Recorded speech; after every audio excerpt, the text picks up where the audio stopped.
जय हिंद दोस्तों, मैं हूं आपका दोस्त अल्फा शेरा और एक बार फिर से आप सभी का वेलकम करता हूं आपके अपने ही चैनल में। दोस्तों, आज इस वीडियो में आपसे बात करूंगा भारतीय सेना के अंदर अग्निवीर भर्ती फेज 2 के बारे में। रिक्रूटमेंट रैली जो आपकी होगी उसमें क्या क्या आपके इवेंट होंगे और क्या आपको डॉक्यूमेंट चाहिए। तो अग्निवीर भर्ती 2026-27 फेज 2 की पूरी जानकारी आपको मिले, इसलिए आपने क्या है इस वीडियो को पूरा देखना है और ध्यान से सुनना है।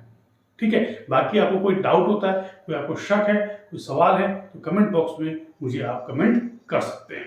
ठीक है, मैं कोशिश करूंगा कि आप लोगों के जो सवाल हैं, जो डाउट है, उनको दूर कर सकूं। ठीक है, सबसे पहले दोस्तों बात करते हैं आप लोगों का कॉमन एंट्रेंस एग्जाम का रिजल्ट आ चुका है और बहुत ही जल्द क्या है आप लोगों का रैली प्रोग्राम आ जाएगा। आपका जोन, आपका एआरओ वाइज, कुछ एआरओ ने इसका जारी भी कर दिया है। तो उस रैली प्रोग्राम में आपको क्या दिया रहेगा, आपको डेट दी रहेगी कि कब आपका फिजिकल होना है और जगह, स्थान दिया रहेगा कि किस जगह पे आपका फिजिकल होगा। ठीक है, उसके बाद जो दूसरी कार्रवाई है वो क्या है, एडमिट कार्ड डाउनलोड की।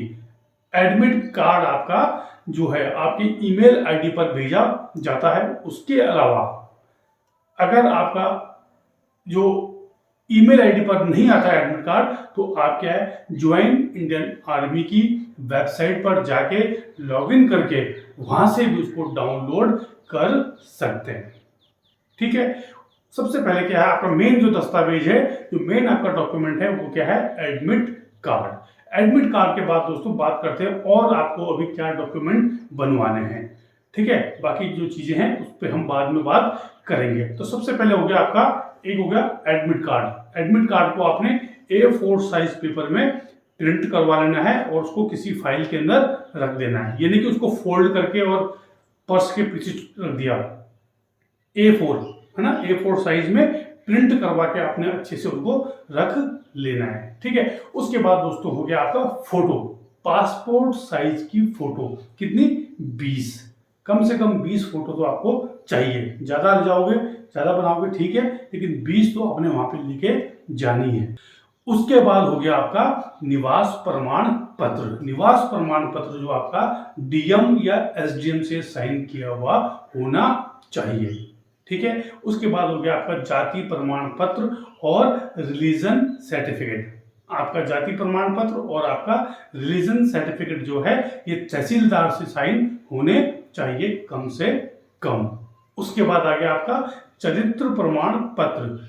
चरित्र प्रमाण पत्र आपका एक पुलिस का और एक इसका स्कूल का, जो आपने लास्ट पढ़ाई करी है उस स्कूल का भी कैरेक्टर सर्टिफिकेट और पुलिस का कैरेक्टर सर्टिफिकेट आपने बनवा लेना है। 6 महीने से ज्यादा पुराना वो नहीं होना चाहिए। उसके बाद दोस्तों अनमैरिड सर्टिफिकेट, ये कौन बनाएगा, आपके गांव का प्रधान। अगर आप नगर निगम में रहते हैं तो वहां पे जो आपका पार्षद होता है वो उसको बनाता है। इस पे क्या करना है, आपकी जो फोटो है, फोटो भी लगी होनी चाहिए। जो सर्टिफिकेट बनाओगे है ना अनमैरिड वाला, इस पे आपकी फोटो लगी होनी चाहिए और वो भी 6 महीने पुराना नहीं होना चाहिए। ठीक है, इसके बाद दोस्तों आपका रिलेशन सर्टिफिकेट, एनसीसी सर्टिफिकेट और स्पोर्ट्स सर्टिफिकेट।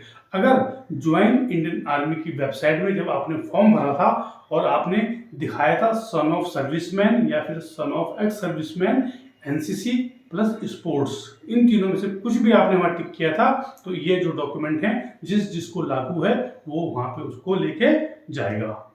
ठीक है, उसके बाद दोस्तों आता है एफिडेविट।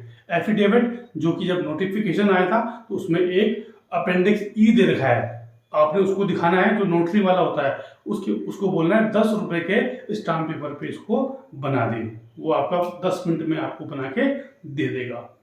ठीक है, ये हो गया। उसके बाद है आपका पैन कार्ड, आपका आधार कार्ड। ठीक है, ये आपके जो डॉक्यूमेंट हैं ये आपने कैरी करने हैं। प्लस इन सभी डॉक्यूमेंट, जितने भी ओरिजिनल डॉक्यूमेंट हैं, इन सभी की 2-2 फोटोकॉपी आपने साथ में कैरी करनी है। ठीक है, जितने भी ये डॉक्यूमेंट हैं इन सब की 2-2 फोटोकॉपी आपने साथ में कैरी करनी है। और सभी डॉक्यूमेंट को आपने एक फाइल के अंदर रखना है। एक फाइल के अंदर उसमें क्या है, जो फाइल के बाहर आपने अपना नाम, अपने पिताजी का नाम, आपके गांव का एड्रेस प्लस आपका फ़ोन नंबर, आपके पिताजी का फ़ोन नंबर, आपके भाई का फ़ोन नंबर, 2-3 फ़ोन नंबर भी उसमें लिख देने हैं। सपोज भर्ती के दौरान अगर आपका बैग मिसप्लेस हो जाता है, कहीं गुम हो जाता है, तो जिसको मिले वो आपसे संपर्क करके आपका बैग आपको वापस लौटा सकता है, क्योंकि आपके बैग में क्या है, जरूरी आवश्यक आपके दस्तावेज हैं। ठीक है, तो ये हो गया आपका डॉक्यूमेंट आपने रेडी कर लेना है। अब बात करते हैं दोस्तों भर्ती स्थल पे क्या होगा। जब आपका एडमिट कार्ड आ जाएगा तो आपको डेट दी रहेगी, उसमें टाइम दिया रहेगा कि आपने इतने बजे वहां रिपोर्ट करनी है। तो दिए हुए समय से पहले रिपोर्ट कर देना। मान लो कल सुबह 6 बजे आपका शुरू है दौड़, तो रात को 12 बजे से क्या है, वहां लाइन लग जाती है। जो उम्मीदवार पहले गए हैं उनको पता है, जो पहली बार जा रहा है उसको बता रहा हूं कि वहां 12 बजे से क्या है, लाइन लग जाती है रात के। तो आपका एफिडेविट, जो आपका एडमिट कार्ड आपके हाथ में होगा और डॉक्यूमेंट पूरे आपके बैग में होंगे, तो वो लेके आपने वहां पहुंच जाना है। उसके बाद सबसे पहले होगी आपकी एंट्री। वहां एंट्री करेंगे, आपका एडमिट कार्ड चेक होगा, आधार कार्ड चेक होगा, उसके बाद आपका एंट्री होगा और उसके बाद होगा आपका रन। 1.6 किलोमीटर 1600 मीटर की आपकी जो दौड़ होगी, जिसका टाइम आपको पता है 5 मिनट से लेके 5:45, 5:60, वो डिपेंड करता है वहाँ पे जो कर्नल साहब हैं वो कैसे हैं और वहाँ की जो सिचुएशन है वो कैसी है, कितने ग्रुप में वो बंदे ले रहे हैं, first group, second group, third group, fourth group, जिस हिसाब से आएंगे आप, तो उस हिसाब से क्या है आपको नंबर दिया जाएगा। ठीक है, उसके बाद अगर आप दौड़ में पास होते हैं, उसके बाद फिर आपका क्या होगा, चिनअप या पुलअप। ठीक है ना, चिनअप कितना है, पास होने के लिए कम से कम 6 आपने लगाने हैं और एक्सीलेंट है आपका 10, 6, 7, 8, 9, 10, जितने आप लगाएंगे उस हिसाब से क्या है आपको नंबर मिलते जाएंगे। उसके बाद दोस्तों 9 फीट डिच, 9 फीट का खड्डा आपने पार करना है। अभी बरसात का मौसम है, जब आप जंप करते हैं थोड़ा आपने ध्यान से जंप करना है, अपने एंकल वगैरह में चोट नहीं लगानी है। कई उम्मीदवार क्या होते हैं, ज़्यादा जोश में होते हैं, जब वो कूदते हैं तो जब वो उस तरफ लैंड करते हैं तो उनका पैर मुड़ जाता है और वो फिर फ्रैक्चर हो जाता है। तो इस चीज़ का आपने ध्यान रखना है। ऐसा ना हो कि आप गए तो भर्ती होने हो और वहाँ पे कुछ और ही कांड हो गया। तो सेफ्टी का भी ध्यान रखना है ऐसे दौड़ते समय भी। जब आप दौड़ते हो, जब वहाँ गो होगा तो उस समय क्या भीड़ होती है, तो थोड़ा सा ध्यान रखना है, वहाँ गिरने से बचना है। ठीक है, सेफ्टी पहले। भर्ती तो आप होते रहोगे, लेकिन सेफ्टी आपने अपनी पहले रखनी है, क्योंकि वहाँ कई लड़के होते हैं जो सिर्फ ऐसी मस्करी करने आते हैं, तो धक्का मुक्की करते हैं, कोई गिर गया, अगर चोट लग गई तो उसमें कैजुअलिटी होने का, कुछ ना कुछ आपको नुकसान होने का भी खतरा रहता है। फिर आपका ये पास हो गया, फिर आपका होगा जिग जैग बैलेंस। ये भी जो 9 फीट डिच है, 9 फीट का जो खड्डा है, और जो जिग जैग बैलेंस है बहुत ईजी है। ये भी दोनों सिर्फ पास करने जरूरी है, नंबर इसमें कोई भी नहीं है।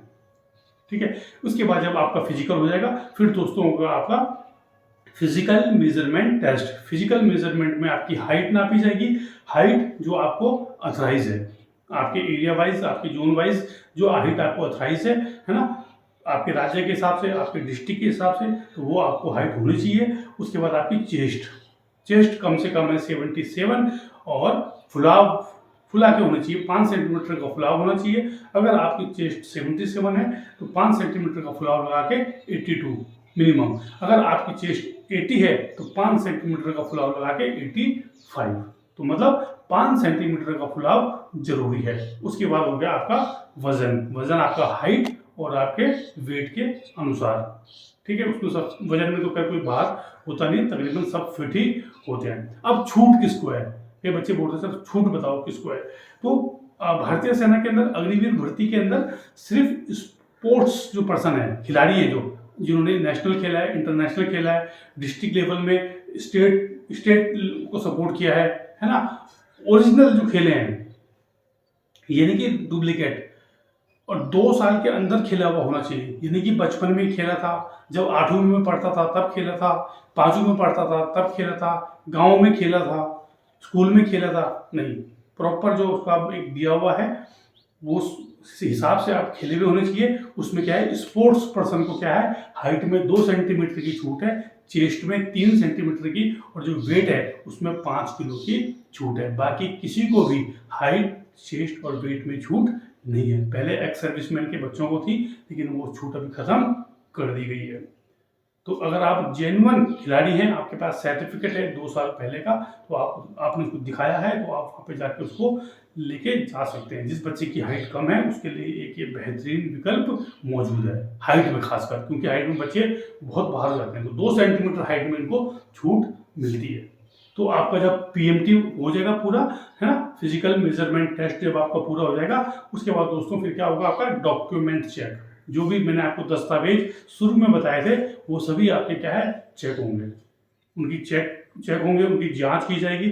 अगर वो सही पाए जाते हैं उसके बाद फिर दोस्तों अगले दिन क्या होता है, मेडिकल। उस दिन शाम अगर टाइम बचेगा तो उस दिन भी हो सकता है, नहीं तो अगले दिन से क्या है, आप लोगों का मेडिकल एग्जामिनेशन होता है। ठीक है, बाकी मेडिकल के लिए मैं एक वीडियो लेके आऊँगा बहुत जल्द, जिसमें आपको बताऊंगा कि कैसे आपने अपने आप को मेडिकल में लेके जाना है, कैसे आपने उसकी तैयारी करनी है। ठीक है, तो मेडिकल जब आपका होगा तो उसमें जो फिट होगा वो तो हो गया, लेकिन बाई चांस कुछ बच्चे अनफिट हो जाते हैं तो उनको फिर क्या है, एमएच मिलिट्री हॉस्पिटल के जरिए उनको दोबारा से मेडिकल होता है। उस चीज़ में मान लीजिए आपको आइज का पॉइंट दिया गया है, तो मेडिकल जो टीम है एमएच की, वहाँ पे डॉक्टर होगा सीनियर, वो आपको चेक करेगा और फिर वहाँ से आपको फिट या अनफिट करेगा। अगर अनफिट हो गए तो फिर क्या है, 2 अनफिट होते हैं, एक तो परमानेंट अनफिट, तो उसमें थोड़ी दिक्कत आती है, लेकिन जो टेम्पररी अनफिट है वो फिर आप दोबारा भी फिट हो सकते हैं भर्ती देख के।